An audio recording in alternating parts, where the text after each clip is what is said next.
नमस्कार प्रिय छात्रों, ऑनलाइन शिक्षण की व्याख्यान श्रृंखला में आपका एक बार फिर से स्वागत है। हम पढ़ रहे हैं संस्कृत दिग्दर्शिका में संकलित अध्याय भोजस्य औदार्यम। भोजस्य औदार्यम के 2 अंश आप इससे पूर्व पढ़ चुके हैं, जिनमें महाराज भोज की उदारता, उनकी दानशीलता का चित्रण किया गया है। उसी क्रम में आइए पढ़ते हैं तीसरा अंश। इसमें एक तीसरा प्रसंग है जिसमें उनके हृदय की विशालता और काव्य साहित्य आदि के प्रति जो उनका लगाव और प्रेम है वो भी आपको इस अंश में देखने को मिलेगा। तो सबसे पहले करते हैं पाठ। तो देखते हैं कि अन्यदा राजा सीताम प्रातः प्राह देवी प्रभातम व्यावरण इति। सीता प्राह विरल विरलाः स्थूलस्ताराः कलाविव सज्जना मन इव मुनेः सर्वत्रैव प्रसन्नं भून्नभः अप्सरति च ध्वान्तं चित्तात् सताम इव दुर्जनो व्रजति च निशाक्षिप्रं लक्ष्मीनुरुद्यम्ना इव। तो यहाँ पर राजा अन्यदा राजा सीताम प्रातः प्राह, अन्यदा इसके बाद दूसरे अवसर पर अथवा इसके पश्चात, किसके पश्चात, जो इसके पूर्व घटना हुई होगी उसके बाद, राजा महाराज भोज सीताम सीता से प्रातः प्रातःकाल प्राह बोले। प्रातःकाल महाराज भोज सीता नाम के एक स्त्री से, एक नारी से कहते हैं कि देवी, हे देवी, प्रभातम व्यावरण इति, प्रभात का वर्णन करो।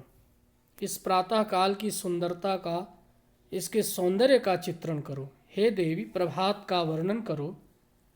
सीता प्राह, सीता बोली या सीता ने कहना प्रारंभ किया। क्या कहना प्रारंभ किया? उसने एक श्लोक पढ़ा।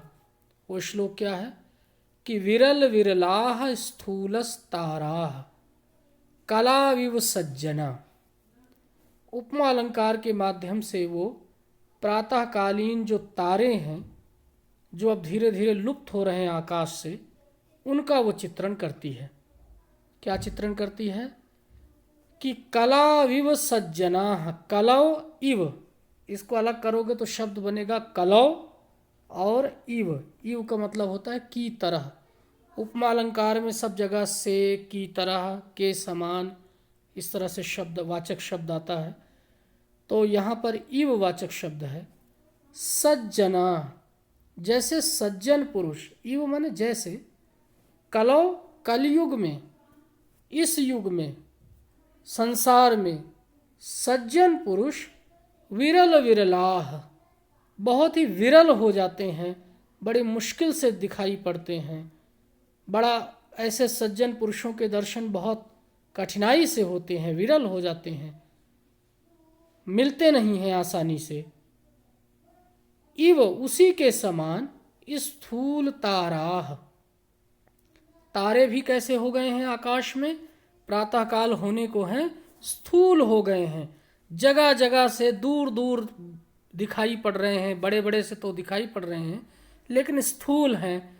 वो एक चमक जो उनकी थी रात में, वो चमक दिखाई नहीं पड़ रही है। तो आप देख सकते हैं कि यहाँ तो जो तारे हैं वो विरल हो चुके हैं, दूर दूर हो चुके हैं, वो लुप्त होने वाले हैं। ठीक उसी प्रकार से जैसे इस कलयुग में सज्जन पुरुष दुर्लभ हैं, दूर दूर दिखाई पड़ते हैं, विरल दिखाई पड़ते हैं, वो आसानी से उनकी संगति या उनका दर्शन प्राप्त नहीं होता है। दूसरा क्या कहा प्रातःकाल के बारे में? कहते हैं कि मन इव मुनेः सर्वत्रैव प्रसन्नम भूनभः। प्रसन्नम, स्वच्छ, क्लियर, सुंदर, प्रसन्न है, बिल्कुल बहुत ही साफ सुथरा दिखाई पड़ रहा है। ये जो आकाश है वो किस तरह से दिखाई पड़ रहा है? भू और नभ, भून्नभः। भू मतलब पृथ्वी, जगत, और नभ माने आकाश। तो भूमि और आकाश, ये संसार और आकाश दोनों ही सर्वत्रैव, सब जगह, नीचे से लेके आकाश, पृथ्वी से लेके आकाश तक, सर्वत्रैव, सर्वत्र एव, वृद्धि संधि करके सत्रैव, सर्वत्रैव शब्द बन गया। तो सर्वत्र, पृथ्वी से लेके आकाश तक, भूतल और नभमंडल, सारा का सारा कैसा है? प्रसन्नम, बिल्कुल प्रसन्न है, स्वच्छ है, जिसे अंग्रेजी में क्लियर कहते हैं, साफ सुथरा बिल्कुल, कहीं कोई बादल नहीं, कहीं कोई उसमें अवरोध नहीं, आकाश बिल्कुल साफ सुथरा। तो पृथ्वी से लेके आकाश तक सर्वत्र स्वच्छ बिल्कुल दिखाई पड़ रहा है। किस तरह से दिखाई पड़ रहा है? इसकी एक उपमा दी, मन मुनेह इव, जैसे मुनेह मन इव, जैसे किसी मुनि का मन। भू से लेके, पृथ्वी से लेके आकाश तक सर्वत्र इतनी शांति और स्वच्छता दिखाई पड़ रही है जैसे किसी मुनि का बिल्कुल निर्मल स्वच्छ मन हो। मुनि जो ऋषि, उनका मन स्थिर होता है, शांत होता है, स्वच्छ होता है। तो यहाँ पृथ्वी से आकाश तक का जो वातावरण है, जो दृश्य दिखाई पड़ रहा है, वो इतना सुंदर, स्वच्छ, साफ दिखाई पड़ता है कि उसकी तुलना की गई है मुनि के मन से। जैसे मुनि का मन बिल्कुल स्थिर, स्वच्छ, शांत, निर्मल है, ठीक उसी प्रकार से पृथ्वी से आकाश तक सर्वत्र स्वच्छता और स्पष्टता दिखाई पड़ रही है। अगला, ये प्रातःकाल का ही चित्रण है। पहले तारे के बारे में कहा, अब पृथ्वी से आकाश तक का जो वातावरण है वो कैसा है उसके बारे में दिखाया कि वो बिल्कुल साफ सुथरा है। और तीसरा कहा ध्वांतम, ध्वांत कहते हैं अंधकार को। ध्वांतम च अपसरति, अपसरति माने धीरे धीरे सरक रहा है, समाप्त हो रहा है अंधकार। लेकिन कवि है तो वो बहुत सुंदर तुलना के साथ उस अंधकार की समाप्ति का वर्णन करती है वो, कि ध्वांतम च अपसरति चित्तात, चित्तात में पंचमी एक वचन, अलगाव के अर्थ में से, चित्तात, चित्त से, चित्त से, सताम, जैसे सज्जन व्यक्तियों के चित्त से, दुर्जनों इव, दुष्ट व्यक्ति, अपसरति, अपसरति माने दूर हो जाता है। जैसे सज्जन व्यक्ति के चित्त से दुर्जन व्यक्ति दूर हो जाता है, सज्जन व्यक्ति के हृदय में दुर्जन व्यक्ति के लिए कोई स्थान नहीं रह जाता है, ठीक उसी प्रकार से इव, इव आया है, ठीक उसी प्रकार से ध्वांतम अपसरति, अंधकार आकाश से दूर होता जा रहा है। अपसरण, सरण का मतलब होता है सरकना। धीरे धीरे धीरे धीरे अंधकार प्रातःकाल दूर होता जा रहा है। और कैसे दूर होता जा रहा है? जैसे किसी सज्जन व्यक्ति के हृदय से दुर्जनों, दुष्ट व्यक्ति दूर हो जाता है, उसके हृदय में कोई स्थान नहीं रह जाता है दुर्जन व्यक्ति के लिए। ठीक उसी प्रकार से इव, ठीक उसी प्रकार से अंधकार प्रातःकाल आकाश से अपसरति, धीरे धीरे खिसकता जा रहा है, सरकता जा रहा है, हटता जा रहा है। तो ये अंधकार की बात हो गई, तारे की बात हो गई। फिर उसके बाद आकाश और पृथ्वी के बीच में कैसा वातावरण है उसकी चर्चा हो गई, उसकी तुलना मुनि के मन से की गई। फिर अंधकार की चर्चा की गई कि सज्जन व्यक्ति के मन से जैसे दुर्जन व्यक्ति दूर हो जाता है, उसका स्थान नहीं रह जाता है हृदय में, ठीक उसी प्रकार से इस प्रातःकालीन स्वच्छ आकाश से अंधकार धीरे धीरे धीरे धीरे दूर होता जा रहा है। अब उसके बाद जो रात्रि है उसकी क्या स्थिति है, उसका चित्रण आखिरी पंक्ति में की गई है। वो ये है कि व्रजति चा निशा, निशा माने रात्रि, व्रजति माने जा रही है, चलना, हटना, सरकना, समाप्त होना धीरे धीरे। क्षिप्रम, बड़ी तीव्र गति से। इव लास्ट में आया है, अंत में आया है इव, लक्ष्मीम अनुद्यमिना इव, लक्ष्मी अनुद्यमिना इव निरुद्यमिना इव। जो निरुद्यमी व्यक्ति है, अनुद्यमी व्यक्ति है, जो मेहनत नहीं करना जानता है, श्रम करना नहीं जानता है, उद्यम रहित जो व्यक्ति है, जैसे उससे लक्ष्मी रूठ जाती है बड़ी तेजी से, जिस प्रकार से लक्ष्मी व्रजति माने छोड़कर चली जाती है, अनुद्यमी व्यक्ति का, निरुद्यमी व्यक्ति का, निरुद्यमी जो व्यक्ति होता है उद्यम रहित, मेहनत ना करने वाला व्यक्ति, आलसी, जैसे आलसी व्यक्ति से लक्ष्मी दूर चली जाती है, व्रजति छोड़कर चली जाती है, बिल्कुल उसी प्रकार से इव, उसी प्रकार से निशा रात्रि क्षिप्रम बड़ी तीव्र गति से आकाश से दूर हो रही है, अर्थात रात्रि बीत रही है। अब आप इस पूरे श्लोक को एक बार में अगर देखें तो वो कुछ इस प्रकार से है कि जैसे कलयुग में सज्जन पुरुष विरल ही दिखाई पड़ते हैं, अच्छे व्यक्ति सज्जन पुरुष विरल दिखाई पड़ते हैं, उसी प्रकार से आकाश में तारे, बड़े बड़े तारे भी अब विरल हो गए हैं, कम दिखाई पड़ने लगे हैं। दूसरी पंक्ति में है सर्वत्रैव प्रसन्नम, सर्वत्र स्वच्छता है, भूनभः, पृथ्वी से लेके आकाश तक उसी प्रकार की सुंदरता और स्वच्छता है, निर्मलता है, जैसे मुनेह मन इव, जैसे किसी मुनि का मन होता है, जैसे किसी मुनि का निर्मल मन है। तीसरी पंक्ति में कहा कि चित्तात सताम दुर्जनो अपसरति इव, सज्जन सताम, सज्जन व्यक्ति के चित्त से, अच्छे व्यक्ति के मन से, चित्त से दुर्जन व्यक्ति जैसे अपसरति दूर होता चला जाता है, ध्वांतम, उसी प्रकार से, इव माने उसी प्रकार से, ध्वांतम अंधकार भी नभ से धीरे धीरे लुप्त होता जा रहा है, अपसरति सरकता चला जा रहा है।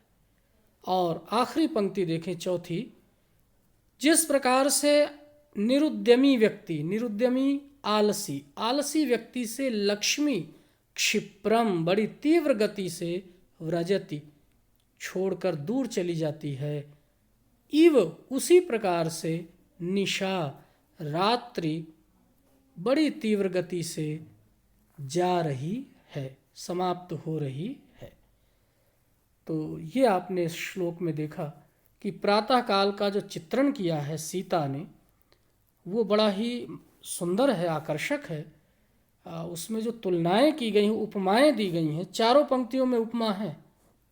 पहली पंक्ति में उपमा है सज्जन व्यक्ति से तारों की, तारों की जो तुलना की है वो सज्जन व्यक्ति से की है।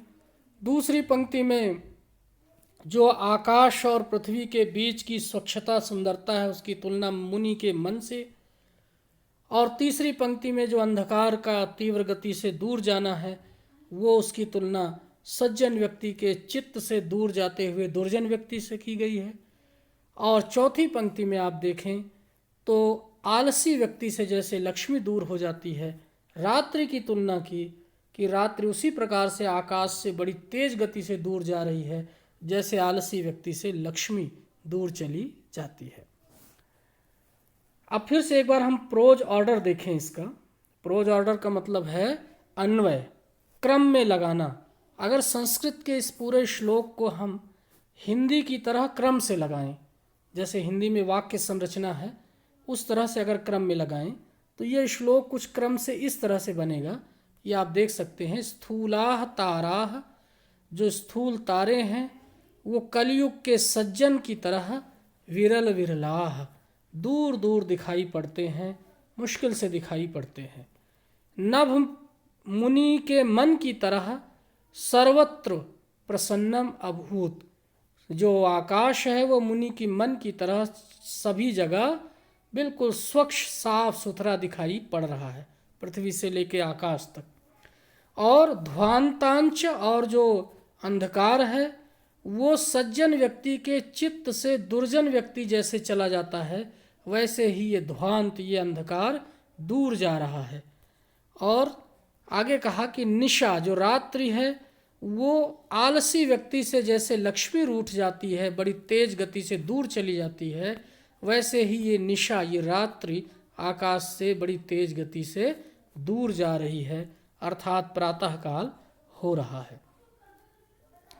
तो ये आप देख सकते हैं कि इस प्रकार से ये जो सीता नाम की कवित्री है उसने प्रातःकाल का सुंदर चित्रण किया है। और फिर उसके बाद राजा लक्षम दत्वा कालिदासम प्राह, राजा ने लाख रुपया दे करके कालिदास से फिर कहा। उसका जब श्लोक सुना सीता को तो उसे लाख रुपया दे करके और फिर कालिदास से कहा। क्या कहा कि सखे सुकवे, हे सखे, हे सखा, हे श्रेष्ठ कवि, त्वमपि, तुम भी, प्रभातम व्यावर्णे, तुम भी प्रभात का, प्रातः काल का वर्णन करो। सीता ने तो किया है, जरा तुम करके दिखाओ कि तुम किस प्रकार से इस प्रातः काल के सौंदर्य का चित्रण कर सकते हो। तो ये अनुरोध राजा अपने दरबारी कवि कालिदास से करते हैं। और विद्वानों का ये मानना है कि ये कालिदास राजा भोज के समय जो कालिदास हुए थे, ये कालिदास वो कालिदास नहीं हैं जिन्होंने अभिज्ञान शाकुंतलम या मेघदूतम या जिन्होंने रघुवंश जैसा महाकाव्य लिखा है। ये कोई और कालिदास हैं जो उनके दरबार में रहा करते थे, उनकी राज सभा में थे।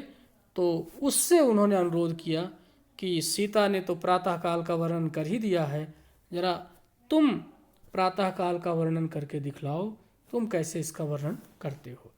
तो वो क्या वर्णन करते हैं कालिदास, इसका हम जिक्र जो है वो अगले व्याख्यान में करेंगे, अगले अंश में करेंगे। जो अंतिम अंश होगा तो उसमें हम इस श्लोक को ध्यान से पढ़ेंगे, उसका अनुवाद करेंगे। और तब तक आप इन 3 अंशों को, जो अभी तक आपने भोजस्य औदार्यम से संबंधित 3 व्याख्यान देखे हैं, उनका अच्छी तरह से अनुशीलन करें और अनुवाद करने का प्रयास करें। तब तक के लिए इजाज़त दीजिए। धन्यवाद।